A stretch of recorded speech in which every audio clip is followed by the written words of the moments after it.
हरिः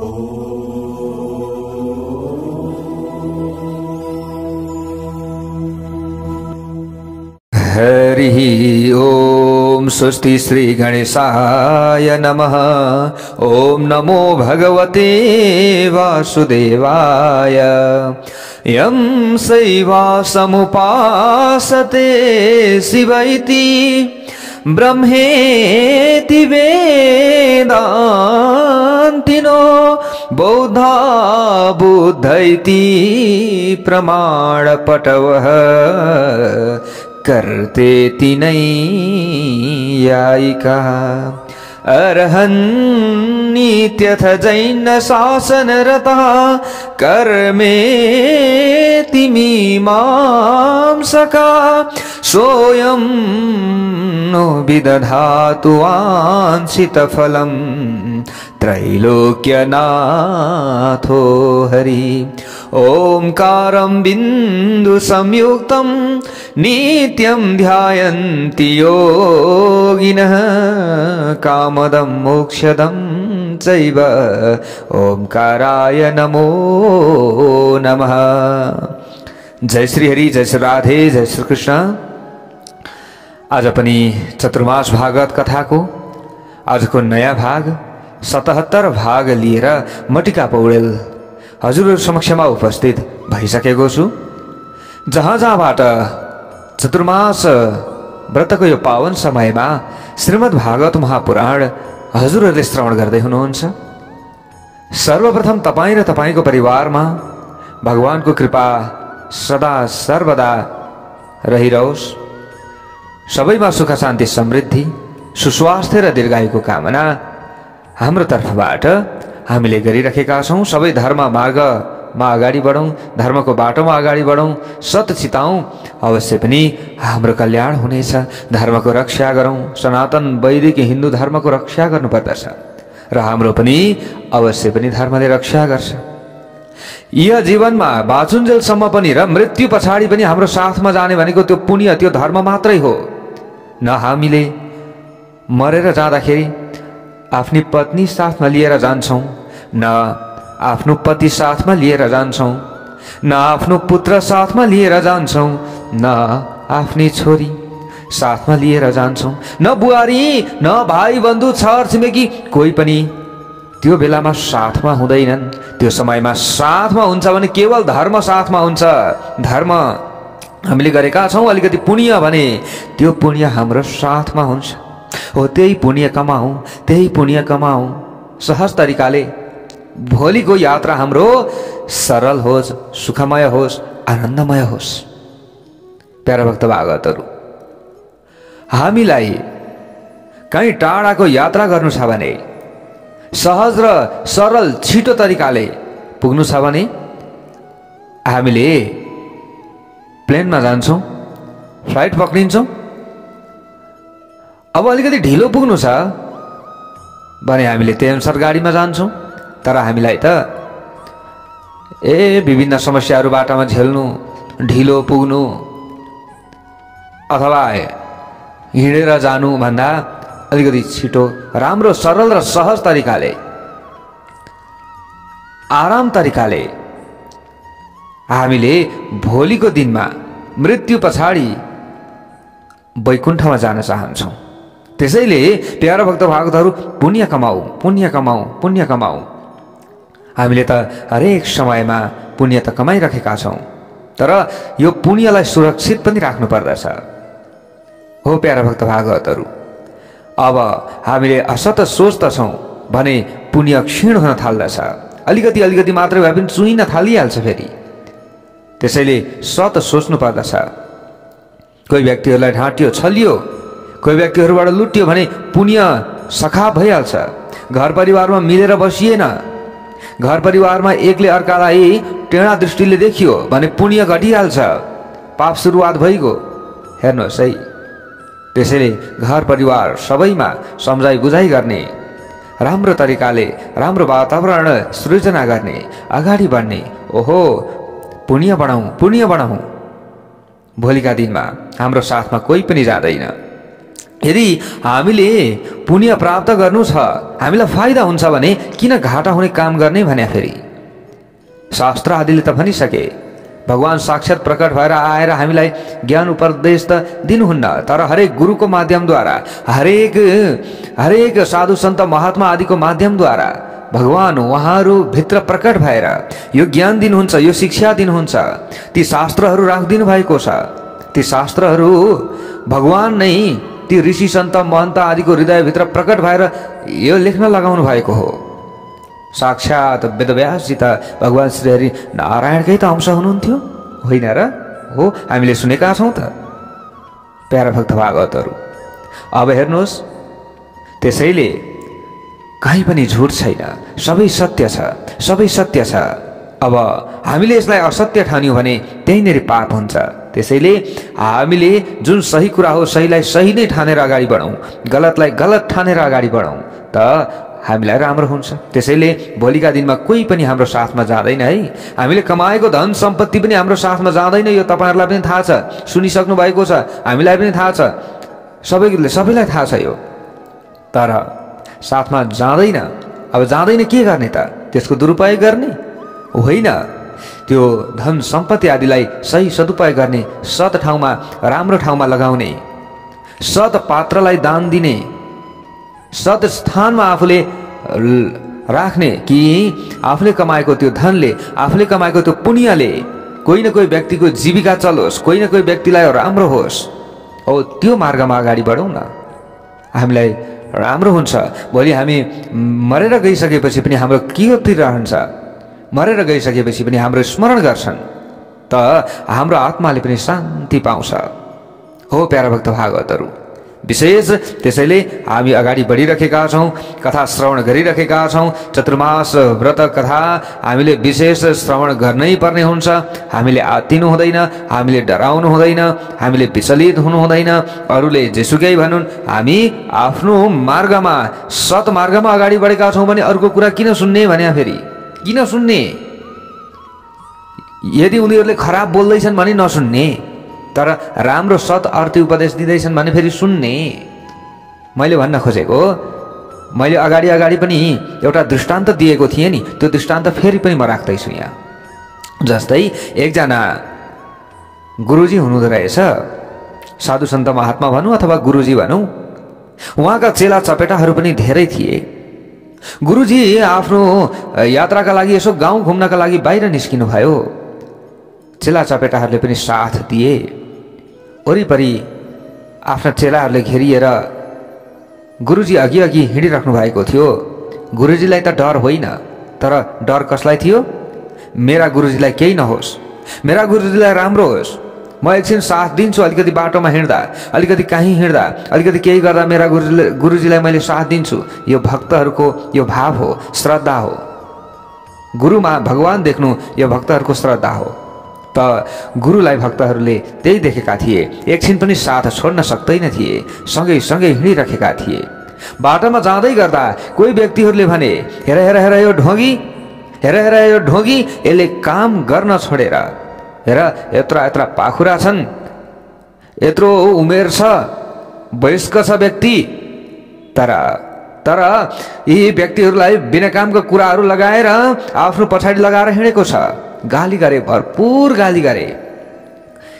कोही व्यक्तिहरू त्यस्ता हुन्छन् नि, दुष्ट व्यक्तिहरू। अब अगाडि जाँदै हुनुहुन्थ्यो गुरुजी, कोही व्यक्तिहरूले माला लगाइदिए, कोही व्यक्तिहरूले सम्मान गरे। अब हेर्नुहोस्, कोही व्यक्तिहरूले फेरि अगाडि बढ्दै गर्दा कोही व्यक्तिहरूले भरपूर गाली गरे। हेर हेर पाखण्डी, अथवा जे आउँथ्यो मुखमा त्यही भने, छिछि दूर गरे। तर आफ्ना चेलाहरूलाई यहाँनिर रिस उठिराखेको थियो। त्यो समयमा गुरुजीलाई केही पनि असर परेको थिएन। गुरुजीले वास्ता गर्नु भएन। चेला चपेटाले भने, अरे गुरुजी ठिक छ, राम्रो मान्छेलाई धेरैले, कतिले राम्रो भन्लान्, कतिले नराम्रो भन्लान्। सत मार्गमा हिँड्ने, सत्यको बाटोमा हिँड्ने व्यक्ति कम्ती हुन्छन्, यो हामीलाई थाहा छ। हजुरले उपदेश दिनुभएको छ, यो हामीले बुझेका छौँ गुरुजी। तर यी व्यक्तिहरूले गाली गरिरहँदा हजुरले किन प्रतिकार गर्नु भएन? किन केही पनि भन्नु भएन? केही न केही त भन्नु पर्थ्यो नि। होइन भने हामीलाई भन्नुहोस्, हामी भन्छौँ, हामी सम्झाउँछौँ। त गुरुजीले केही पनि भन्नु भएन। त्यो समयमा बोल्नु भएन। ठिक छ, यो संसार हो, यो संसारमा चल्छ, कहिले मान गर्छन्, कहिले अपमान गर्छन्। आफूले गल्ती गरेका छैन, आफू किन डराउने? आफू सत्मार्गमा हिँडिएको छ, सत विचारले हिँडिएको छ, किन डराउने? गुरुजी हिँडिराख्नु भएको छ, हिँडिराख्नु भएको छ। अगाडि गइसकेपछि फेरि एउटा झुन्ड रहेछ, त्यो झुन्डले गाली गर्यो। केही व्यक्तिहरू बसेका थिए, उनीहरूले गाली गरे, अरे चोर, अरे पाखण्डी, अरे के भने आमामा त्यो समयमा त आफ्ना चेला चपेटाहरूले पनि सहन सकेनन् त्यो समयमा। मैले यो अगाडि पनि हजुरहरूलाई एउटा दृष्टान्त बताएको थिएँ। यो धेरै महत्त्व बहुत हाम्रो जीवनमा उपयोगी यो दृष्टान्त रहेको छ। त्यसैले फेरि पनि हजुरहरूलाई राख्दैछु, यसलाई सुनेर हजुरहरूले मनन गर्नुहोला, चिन्तन गर्नुहोला, अवश्य पनि हामीलाई राम्रो हुन्छ। हेर्नुहोस्, अब त्यो समयमा त चेला चपेटामा यति रिस उठो। ओहो, गुरुजी त शान्त स्वभावको हुनुहुन्थ्यो, उहाँलाई त केही असर परेन। तर अलिक अगाडि बढिसकेपछि चेलाहरूले साह्रै चित्त दुखाएर भने, ए गुरुजी, हामीलाई आज्ञा दिनुहोस्, हामी केही गर्छौँ। त गुरुजीले केही पनि भन्नु भएन, आफ्नो आश्रममा जानुभयो। आफ्नो आश्रममा पसिसकेपछि आफ्ना ती चेला चपेटाहरूलाई बाहिरै राख्नुभयो। बाहिरै बस्नुहोस् तपाईँहरू, बाहिरै राख्नुभयो अनि आफू भित्र जानुभयो। भित्र उतापट्टि गल्लीमा, उतापट्टि एउटा कुनै गल्लीमा पुरानो पहिलेदेखिको मैलो धैलो एकदम गनाउने एउटा कपडा जस्तो रहेछ। त्यो नालीमा पर्तिरपट्टि आफ्नो आश्रमबाट उतापट्टिको ढोकाबाट निक्लेर उता जानुभयो र त्यो नालीबाट त्यो कपडा लिएर आउनुभयो र ल्याएर आएर आफ्ना भक्तहरूको, आफ्ना चेलाहरूको बिचमा फालिदिनु भयो। फालिदिने बित्तिकै चेलाहरूले भने, अरे गुरुजी, किन यो कपडा यहाँ हामीलाई फालिदिनु भयो? अरे यो त साह्रै गनाएको छ। कतिले भमिट गरे, कतिले त्यहाँनिर टाउको दुख्यो भनेर टाउको छाम्न थाले, कतिले नाक बन्द गरे। अरे गुरुजी, के गर्नुभएको? तुरुन्त ती चेलाहरूले त्यो लुगालाई अलिक पर लगेर एउटा खाल्डो खनेर त्यो खाल्डोमा लगाइदिए, गाडी दिए, उनीहरू फर्केर आए। त फेरि वातावरण शान्त भयो। त्यस पछाडि गुरुजीले भन्नुभयो, तपाईँहरूले किन त्यो कपडा लगेर पर लगेर खाल्डो खनेर गाडिदिनु भयो? त चेलाहरूले भने, गुरुजी, यस्तो पनि गर्नुहुन्छ हजुर? कस्तो हरकत गर्नुभएको हजुरले? यो त राम्रो भएन। त गुरुजीले भन्नुभयो, मैले त तिमीहरूको प्रश्नको उत्तर दिएको हो नि। कुन प्रश्नको? अघि बाटोमा तिमीहरूले सोधेका थियौ नि, किन उत्तर दिनु भएन, किन उत्तर दिनु भएन? तिनीहरूको कुरा सुनेर तपाईँ किन चुप लागेर बसिराख्नु भयो? किन उत्तर दिनु भएन? तपाईँहरूले सोध्नु भएको प्रश्न यही थियो होइन त? उनीहरूले कस्तो वचन फालेका थिए? उनीहरूले त फोरी वचन फालेका थिए। उनीहरूले राम्रो वचन फालेको भए पो मैले त्यसलाई ग्रहण गर्ने। जसरी मैले फोरी कपडा तपाईँहरूको छेउमा फाल्दा तपाईँहरूले यो कपडालाई एकछिन पनि आफ्नो साथमा रहन दिनु भएन, हतार हतार लानुभयो, खाल्डो खनेर गाड्नुभयो। त्यस्तै प्रकारले उनीहरूले बोलेको त्यो फोरी शब्दलाई मैले ग्रहण गरिनँ। तपाईँहरूले पनि त त्यो कपडालाई ग्रहण गर्नु भएन नि? ग्रहण गर्नु भयो त? अहिले ग्रहण गर्नु भएन।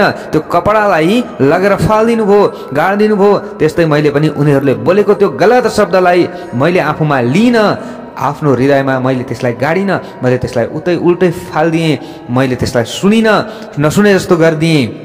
त मलाई फरक नै परेन। त्यो कपडा अहिले यहाँ नभएर अहिले पर हुँदा तपाईँहरूलाई फरक परेको छैन नि? फरक परेको छैन। त्यस्तै मलाई पनि उनीहरूले बोलेको त्यो शब्दलाई मैले परैबाट उतैबाट हटाइदिएँ, मैले हटाइदिएँ। मलाई सुन्नु छैन त्यो शब्द। उनीहरूले राम्रो कुरा बोलेको भए मैले उत्तर दिन्थेँ, ग्रहण गर्थेँ। ओहो, तपाईँहरूले उनीहरूको त्यो फोरी शब्दलाई ग्रहण गर्नुभयो त तपाईँहरूलाई रिस उठो? हो, यस्तै प्रकारले जसरी यो कपडा बाहिर फाल्नुभयो त्यस्तै प्रकारले कसैले पनि फोरी शब्द बोल्छ, कसैले पनि नराम्रो बोल्छ, कसैले पनि तँ यस्तो उस्तो भनेर भन्छ। हामी सत मार्गमा लागिराख्दा, धर्मको बाटोमा अगाडि बढिराख्दा भने उनीहरूको कुरा किन सुन्ने? मतलब यो हो, यदि हामीले सुन्न थाल्यौँ भने हामी त्यहीँनेरि उनीहरू जस्तै भइहाल्यो नि। त्यसैले गलत कुरा नसुन, गुरुजीले यही भन्नुभयो, गलत कुरा नसुन, सही कुरा सुन, सही कुरालाई ग्रहण गर र त्यसको उत्तर पनि देऊ। तर कसैले खराब शब्द बोल्छ भने त्यो शब्दलाई ग्रहण गरी नराख। यदि राख्छौ भने फेरि तिमीमा रिस उठ्छ। जब रिस उठ्छ, व्यक्तिमा क्रोध बढ्छ नि, क्रोध बढिसकेपछि त्यहाँनिर द्वेष भाव उत्पन्न हुन्छ। जब द्वेष भाव उत्पन्न हुँदै जान्छ, त्यस पछाडि त व्यक्ति फेरि गर्तमा पर्छ, उसँग लडाइँ झगडा गर्न थाल्छ, व्यक्ति ऊ जस्तै बन्न थाल्दछ। यसरी गुरुजीले दिव्य उपदेश दिनुभएको थियो। हेर्नुहोस्, त्यस्तै प्रकारले हामीले पनि बुझ्नु पर्दछ। हामीले पनि यी बहुत सुन्दर ज्ञानहरूलाई अरूको सामुन्यमा पुर्याउँ। हो प्यारा भक्त भागवतहरू, सकिन्छ पुर्याउँ, यो आफ्नो श्रद्धा भावको कुरा हो। अब मन लाग्दैन भने त्यो आफ्नो ठाउँको कुरा भयो, मन लाग्छ भने पुर्याउँ होइन, अलिकति सेयर गरौँ, पुण्य कमाउँ, पुण्य बढाउँ, के छ। हामीलाई राम्रो हुने कुरा भयो, यो नराम्रो हुने कुरा त हामीले बताएका छैनौँ पक्कै पनि। हेर्नुहोस्, त्यसैले अब यहाँनेरि जो भित्र छ नि, मैले भन्दै थिएँ हजुरहरूलाई, यो कंसको उदाहरण मैले दिइराखेको थिएँ, जो भित्र छ नि त्यो बाहिर प्रकट हुन्छ, देखिन्छ। देवताहरूले देखाउन खोजेका छन् यहाँनेरि, कंसभित्र भएको त्यो खराबपनलाई बाहिर निकाल्ने प्रयत्न गरेका छन् देवताहरूले। कंसले बाटोमा लिएर जाँदै थिए बहिनी ज्वाइँलाई, तर त्यो समयमा देवताहरूले आकाशवाणी गरिदिए, अस्यास्त्वामष्टमो गर्भो हन्तायाम भसे बुधा। अरे अबुध, अरे मूर्ख, अरे अज्ञानी कंस, जुन बहिनीलाई विवाहमा यत्रो भावुक, जुन बहिनीको विवाहमा यत्रो भावुक बन्दैछस्, जुन बहिनीलाई आफैले रथमा राखेर लिएर जाँदैछस् नि, त्यही देवकीको 8औं पुत्र तेरो काल भन्ने छ। जुन यो शब्द सुन्यो कंसले, सुन्ने बित्तिकै आफ्नो प्रेम त्यतिखेरै भुल्यो। हेर्नुहोस्, अहिलेको जुन त्यो प्रेम थियो नि, त्यो सच्चा प्रेम भए पनि नभुल्ने, त्यो त देखावटी प्रेम थियो नि त, त्यो प्रेम तुरुन्त त्यतिखेरै भुल्यो कंसले। हेर्नुहोस्, एक क्षणमा तरबार निकालेर झिकेर केसमा समातेर रथदेखि तल झारिदियो र रथबाट आफू पनि ओर्लिएर घाँटीमा तरबार तेर्स्यायो। भगिनीम हन्तुम आरब्धः खड्गपाणी कचे ग्रहित। सारा प्रजाले थाहा पायो त्यो समयमा, अरे राम राम राम राम, यो त साँच्चीकै दुष्ट नै रहेछ, दुष्ट नै रहेछ, हामी पो भुलमा परेछौँ, हामी पो रणभुलमा परेछौँ। 1 मिनटमा नै यसको सारा क्रियाकलाप बदलियो, देखियो। दुष्टको प्रीति पानीको फोका जस्तै हुन्छ, बन्न पनि समय लाग्दैन, फुट्न पनि समय लाग्दैन। कंस देवकीलाई मार्नका लागि उद्यत भएका थिए। त्यो समयमा वसुदेवजीले कुदेर गएर हात समात्नु भएको थियो, रक्षा गर्नुभएको थियो, आफू पति भएको उहाँले स्वार्थक गर्नुभएको थियो। हेर्नुहोस् प्यारा भक्त भागवतहरू, उहाँले सम्झाउनु भयो त्यो समयमा, अरे दाजु तपाईँले विवेकपूर्वक काम गर्नुपर्दछ। हात जोडेर उहाँले भन्नुभयो, तपाईँले यसो गर्नु हुँदैन, तपाईँकी के हुन्, बहिनी हुन्, बहिनी हुन्। हे कंस महाराज, सबै वरिपरि हेर्नुहोस् त, तपाईँको वीरताको चर्चा चल्दै थियो अघिसम्म, तर अहिले त्यो वीरताको चर्चा गइसक्यो। अब के गर्नुहुन्छ, गइसक्यो। सबैले हेर्नुहोस्, तपाईँको निन्दा गरिराखेका छन्, वरिपरि भेला भइसके तपाईँको क्रियाकलाप देख्ने बित्तिकै। सा कथम भगिनी हन्यात, यस्तो वीर भएर पनि आफ्नो बहिनीलाई मार्न खोज्दै हुनुहुन्छ। अरे वीर पुरुषहरूले त स्त्री जातिमाथि त हात पनि उठाउनु हुँदैन, यो नीति, यो शास्त्रको कुरा हो। अरे तपाईँ कस्तो वीर हो, यो केवल स्त्री मात्र होइनन्, यी केवल स्त्री मात्र होइनन्, यी त तिम्री बहिनी पनि हुन् कि होइनन्। हेर्नुहोस् प्यारा भक्त भागवतहरू, यहाँ सुखदेवजीले राजा परीक्षितलाई भन्दै हुनुहुन्छ, तिनै कंसकी बहिनी हुन् नि। वसुदेवजीले यहाँ सम्झाउनु भयो, तपाईँकी बहिनीलाई किन यसो गर्दै हुनुहुन्छ, स्त्री मात्रै त होइनन् त, बहिनी छोरी समान हुन्छन्। यस समय बहिनी फेरि नववधु बनेर विराजमान छिन्। नववधु र नवव्रत त्यो समयमा लक्ष्मी नारायणका स्वरूप हुन्छन्। हेर्नुहोस् प्यारा भक्त भागवतहरू, यहाँनिर सम्झाउनु भयो वसुदेवजीले, उसलाई सौभाग्यको आशीर्वाद नदिइकन उसमाथि खड्ग प्रहार गर्दै हुनुहुन्छ। कति ठुलो तपाईँले यो नाम कलङ्कित गर्दै हुनुहुन्छ, कति ठुलो अपराध तपाईँले गर्दै हुनुहुन्छ। तपाईँको यो चलिरहेको नाम कलङ्कित हुन जान्छ। थोरै सोच्नुहोस्, थोरै सोच्नुहोस्। ऐसा तव अनुजा वाला कृपणा पुत्रीकोपमा हन्तुम नार्हसि कल्याणी मिमाम त्वहम दिनवशला। तपाईँ त महाराज दयालु हुनुपर्ने हो, यो बिचरामाथि केही दया गर्नुहोस्। हेर्नुहोस्, तपाईँको क्रोध देखेर कति डराइराखेकी छिन्, काँप्दै छिन्। के अपराध छ र यिनको? कंसले अगाडि गएर भने, त्यो त सब ठिक छ वसुदेव, त्यो सब ठिक छ, तर मेरो काललाई जन्म यसले दिने छ नि त, यसकै माध्यमद्वारा मेरो काल जन्मिनेछ, आकाशवाणी झुट छैन नि त। अब त्यसको म के गरौँ? अब त्यो काल जन्मिने छ त योबाट, मैले के गरौँ? वसुदेवजीले अगाडि गएर भन्नुभयो, मृत्यु प्राणीको साखे बहिनी नै हो। के हो? मृत्यु प्राणीको साखे बहिनी नै हो। जीव जन्म लिन्छ, साथमा मृत्युको पनि जन्म हुन्छ कि हुँदैन? हुन्छ। मृत्युको पनि जन्म हुन्छ साथैमा। कहिले कहाँ कसरी मर्नु छ अथवा कहिले कहाँ कसरी के गर्नु छ, यो सब सुनिश्चित भइसकेको छ। एकछिन सोच्नुहोस् त, मृत्युर्जन्मवतां वीरा देहेन सहजायते, देहेन सहजायते हो, सँगै आउँछ मृत्यु। महाराज, प्रत्येक प्राणीको मृत्यु निश्चित छ, यसलाई कसैले पनि टार्न सक्दैन। धेरैले टार्ने प्रयत्न गरे तर कोहीले पनि सकेका छैनन् आजसम्म।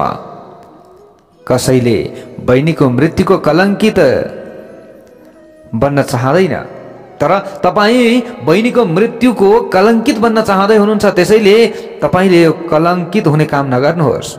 कंसले फेरि अगाडि गएर भने, यो सब बकवास मलाई राम्रो लाग्दैन वसुदेव।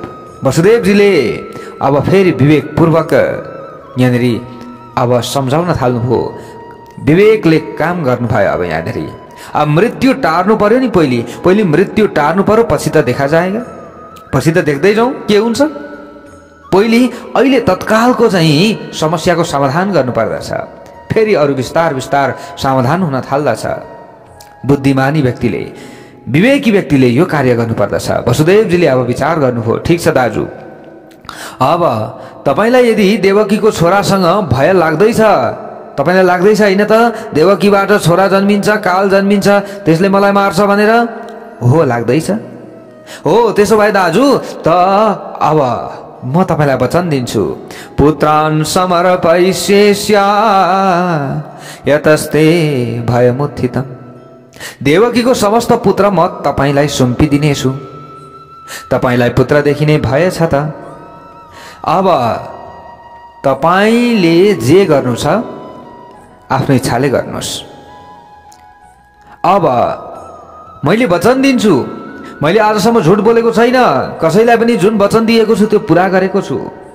त्यसैले जति पनि छोरा जन्मिन्छन्, जति पनि सन्तान जन्मिन्छन्, पुत्र जन्मिन्छन्, अथवा छोरा अथवा छोरी जे जन्मे पनि ल्याएर तपाईको हातमा म लगाइदिनेछु, तपाईलाई जिम्मा लगाइदिनेछु, जे गर्नु छ गर्नुहोस्। हेर्नुहोस्, यहाँ वसुदेवजीले तत्कालको मृत्युलाई टार्ने मात्रै काम गर्नुभएको है प्यारा भक्त भागवतहरू। यहाँ निर्दयी उहाँ बन्नु भएको होइन, दयाहीन उहाँ बन्नु भएको होइन। अब यति नभनिन्जेलसम्म त कंसले मार्ने भइगयो त। हेर्नुहोस्, अब के गर्नु, तत्कालको मृत्युलाई त टार्नु पर्यो नि। यति भन्दाखेरि त टर्छ भने त टार्नु पर्यो नि, त पछाडि त प्रभु परमात्माको इच्छा बिस्तार बिस्तार सब ठिक हुँदै गइहाल्छ नि। यो सोचेर चाहिँ उहाँले यो शब्द बोल्नु भएको है प्यारा भक्त भागवतहरू। हामीले यसरी बुझ्नु पर्दछ। अब यति बोल्ने बित्तिकै कंसलाई यो कुरा चित्त बुझ्यो, सोच्यो उसले। ओहो, त्यस पछाडि उसले सोच्यो, अब चित्त पनि बुझ्यो नि त, एकछिन दिमाग ठन्डा गर्यो। ओहो, वसुदेव साँचो बोल्दछन्, हो साँच्चै यो मेरो बहिनी हो। विवाहको बेलामा सबैको बीचमा मार्नु उचित छैन, ठिकै छ, सबैले वरिपरि देखिरहेका छन्, फेरि मेरो भोलिदेखि विरोध गर्न थाल्दछन् सबैले। त्यसैले अब कंसले यहाँ अगाडि गएर भने, ठिक छ वसुदेव, अब तपाईलाई म तपाईको त्यो वचनलाई मानेर छोड्दैछु, तर जति बालक जन्मन्छन् मलाई ल्याएर दिनै पर्दछ, जति पनि सन्तान जन्मिन्छन् त्यो दिनै पर्दछ। यसरी कंसले भनिसकेपछि वसुदेवजीले सबै उहाँले स्वीकार्नु भयो। त्यस पछाडि वसुदेवजी अब आफ्नो घरतिर लाग्नुभयो। केही समयमा अब हेर्नुहोस्, केही समयमा अब के भयो त यहाँ भन्दा कंसले विचार गर्यो, होइन होइन, यसरी फेरि छोडियो भने त भोलि के हो, भोलि कसको मनमा को पस्न सक्दछ र। त्यस पछाडि फेरि दुवै वसुदेव र देवकीलाई नै ल्याएर उसले जेलखानामा लगाइदियो, थुनिदियो। ल हेर्नुहोस् है, अब हेर्नुहोस् यहाँनेरि मृत्यु जब नजिक उपस्थित हुन्छ नि तब विवेकशील पुरुषले जति हुन सक्छ उति नै मृत्यु टार्ने प्रयास गर्नुपर्दछ। अब त्यो समयमा वसुदेवले त्यही गर्नुभएको छ यहाँनेरि। अरे अब उहाँले यति गर्नुभएको थिएन भने त फेरि समस्या त पर्थ्यो नि त त्यहाँ। अब जेलखानामा बस्नु परेको छ। हेर्नुहोस् प्यारो भक्त भागवतहरू, हात खुट्टा आदिमा बेडी लगाइएको छ, फलामको ठुल्ठुला साङ्ली झुन्ड्याइएको छ। अब यहाँनेरि 8 बच्चा होलान् कि नहोलान्? यदि भए पनि 8 बच्चा हुन्जेल त अब यो कंस जिउँदो रहला कि नहरला? यो सबै भविष्यको कुरा हो, तर वर्तमान मृत्युलाई त टार्नै पर्दछ। यसैले नै वसुदेवजीले विवेकपूर्वक कंसलाई सम्झाएर त्यस समय देवकीको मृत्युलाई टार्दिनु भयो। विवेकले काम लिएर बन्दी गृह स्वीकार गर्नुभयो। कसले? उनै वसुदेवजीले। देवकी पनि अब बन्दी गृह कारागारमा हुनुहुन्छ। अब कालान्तरमा केही समय बितेर गयो। हेर्नुहोस् प्यारा भक्त भागवतहरू, कालान्तरमा वसुदेवजी कहाँ अब कीर्तिमान नाम गरेको प्रथम पुत्र भयो। हेर्नुहोस् देवकीले जन्माइन्, प्रथम पुत्रको नाम थियो के कीर्तिमान। अब जन्मिसकेपछि जसलाई वसुदेवजीले आफ्नो हातले कंसलाई लगेर दिनुभयो, जो जन्मिएको पुत्र थियो, अब देवकी माताले छाती पिटी पिटी यहाँनेरि रोइराख्नु भएको छ। अरे पतिदेव लगेर नदिनुहोस् त। अब यहाँ वसुदेवजीले त वचन दिनुभएको छ, मैले लगेर जिम्मा दिनेछु भनेर। देवकीलाई लागिराखेको छ यो दुष्ट कंसले, यो दुष्ट दाजुले मेरो सन्तानलाई मारिदिनेछ, उहाँलाई यो लागिराखेको छ। हेर्नुहोस्, रै पनि अब आफ्नो वचन हो। देवी चिन्ता नगर, केही पनि हुँदैन, सबै गर्नेवाला उनी प्रभु परमात्मा हुनुहुन्छ। वसुदेवजीले सम्झाएर लगेर त्यो कीर्तिमान नाम गरेको छोरा वसुदेवजीले कंसको हातमा लगेर राखिदिनु भयो। अब कंस पनि खुसी भयो। वाह भाइ वाह, वसुदेव तपाईले आफ्नो सन्तान मेरो हातमा लगाइदिनु भयो, मेरो जिम्मा लगाइदिनु भयो। तपाईँ त वचनको पक्का हुनुहुन्छ, वचनको धनी हुनुहुन्छ। मैले माने तपाईलाई। वसुदेव, अब यो सानो बच्चालाई मारेर मैले के पाउनु छ र? के पाउनु छ? केही पनि छैन पाउनु। बच्चालाई फिर्ता लिएर जानुहोस्। कंसले फिर्ता लानका लागि आग्रह गरे। प्रति यातु कुमारोयम, योदेखि मलाई केही पनि डर छैन। यसरी भनिसकेपछि वसुदेवजीले फेरि बच्चा लिएर फर्किनु भयो। त्यतिखेर अब हेर्नुहोस् है, नारदजी आइपुग्नु भयो। नारदजी आइपुग्नु भयो। नारायण नारायण फर्किँदै हुनुहुन्थ्यो को? वसुदेवजी। अब त्यो समयमा नारदजी आउनुभयो। आएर कंसलाई नजाने जस्तो गरेर सोध्नुभयो, अरे कंस अहिले यहाँबाट जानेको हुन्? कंसले सबै इतिवृत्तान्त सुनाए कि यस्तो यस्तो यस्तो हो। आफ्नो बच्चा लिएर आएका थिए, मैले फिर्ता पठाइदिएँ। बच्चादेखि मलाई के को डर छ? यो पहिलो बच्चा हो, मलाई डर भनेको त 8औं बच्चादेखि त हो। त्यस पछाडि नारदजीले एउटा कमलको फूल देखाउनु भयो। फेरि अर्को देखाउँदै देखाउँदै 8वटा कमलको फूल देखाउनु भयो। र अब कंसलाई गन्न लगाउनु भयो। राजन, एकछिन भन्नुहोस् मलाई, यसमा 8औं कुन हो? 8औं कुन हो? यो 8वटा कमलको पुष्प मैले यहाँ राखेको छु। अब यो 8औं पुष्प मध्ये तपाईले गर्दै जानुहोस् 8औं कुन हो?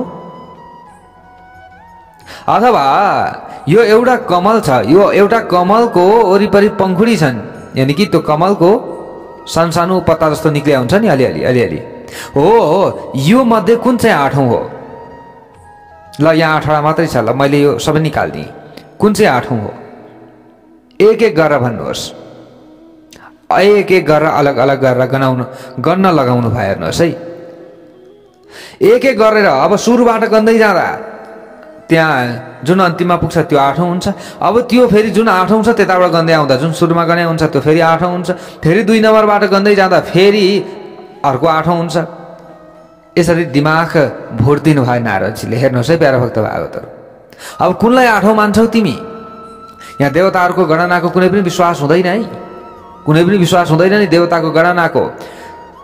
देवताहरूले अथवा आकाशवाणीले भन्यो सही छ, मृत्यु हुन्छ भनेर, आठौँ पुत्र तेरो काल हुन्छ भनेर भन्यो, तर कुन चाहिँ आठौँ पुत्र हो त्यो त भनेन, भन्यो त भनेन। अब आफै सोच्नुहोस्। यति भन्ने बित्तिकै अब कंसले सम्झियो हो त यो त हो, अब मैले छोड्नु हुँदैन। तुरन्त कंस गयो र कंस गएर हेर्नुहोस् वसुदेवजीको हातबाट त्यो कीर्तिमान नाम गरेको छोरालाई तान्यो। हेर्नुहोस् है, अब यहाँ तानेर आफ्नो हातमा कंसले लिएको छ। यो मूर्ख र शङ्ख नि अर्काले फुक्दा मात्रै बच्छ अरे कि। हेर्नुहोस् है, एक क्षणमा वसुदेवजीलाई बोलाएर अब उसले वसुदेवजीको हातमा रहेको त्यो कीर्तिमान नाम गरेको छोरालाई समातेर खुट्टामा समात्यो र भुइँमा पछार्यो ढुङ्गामा पछार्यो र त्यो बच्चालाई मारिदियो। हेर्नुहोस्, अब यसरी नै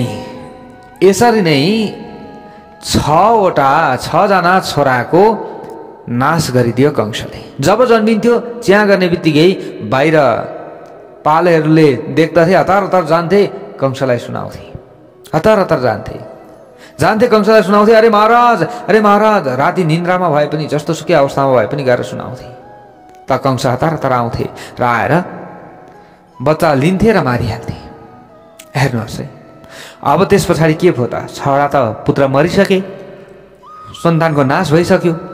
अब 7औं गर्भमा साक्षात शङ्कर्षण भगवान शेषजी आउनुभयो। शङ्कर्षण भगवानको जय होस्। अब भगवानले योग मायालाई बोलाउनु भयो। त्यो समयमा योग माया, अरे देवी बोलाउनु भयो र भन्नुभयो एक काम अब तपाईले गर्नुहोस्, शङ्कर्षणलाई देवकीको गर्भदेखि रोहिणीको गर्भमा पुर्याइदिनुहोस्, सार्दिनुहोस्, गर्भ स्थानान्तरण गरिदिनुहोस्, रोहिणीको गर्भमा स्थानान्तरण गरिदिनुहोस्, रोहिणीको गर्भमा पुर्याइदिनुहोस्। अनि तपाईँ पनि यशोदाको छोरी बनेर आउनुहोला, यशोदाको छोरी तपाईँ बन्नुपर्नेछ। यति गरिदिनुहोस्। म देवकीको अब 8औं पुत्र बनेर आउँदैछु। कंसलाई लाग्नेछ कि यो समयमा कि गर्भ खेर गयो भन्ने यहाँनिर उसलाई लाग्नेछ, त्यसैले हजुरले यति काम गरिदिनु पर्यो। हेर्नुहोस् है, अब योग मायाले गर्न नसक्ने यहाँ केही पनि छैन। उनी भगवती, उनी जगजननी दुर्गा त्रिगुणात्मिका, उहाँले गर्न नसक्ने केही पनि छैन। कंसले तिमीलाई साधारण कन्या सम्झेर मार्न खोज्नेछन् त्यो समयमा, र त्यो समयमा मार्न खोज्दा तपाईँ अष्टभुजी भनेर प्रकट हुनुहोला।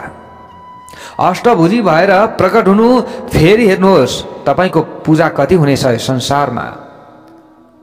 दुर्गा मैया, चण्डिका मैया, शारदा मैया, अम्बिका, कात्यायनी, घर घरमा तपाईँ पूजित हुनुहुनेछ।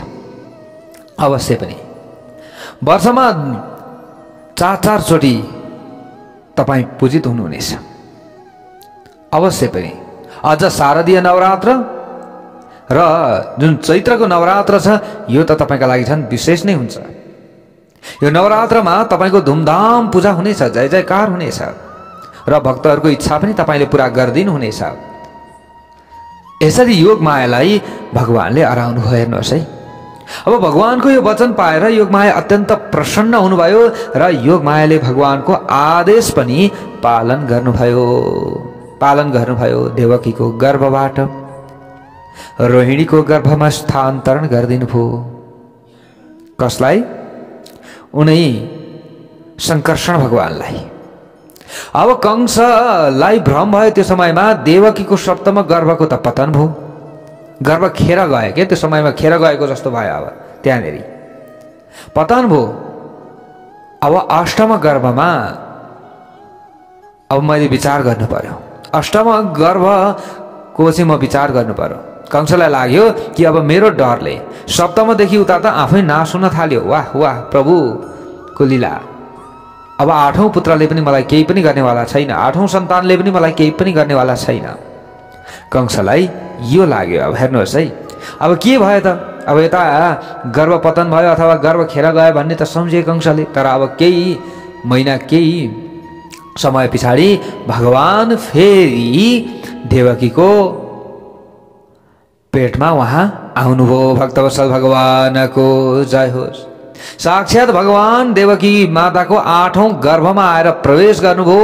अब त्यो समयमा हेर्नुहोस् है, देवकी माताको मुखकमल एकदम चमकदार भयो। त्यो समयमा तेजवान छैली अब अनुहार मुखमण्डलमा कान्ति आयो।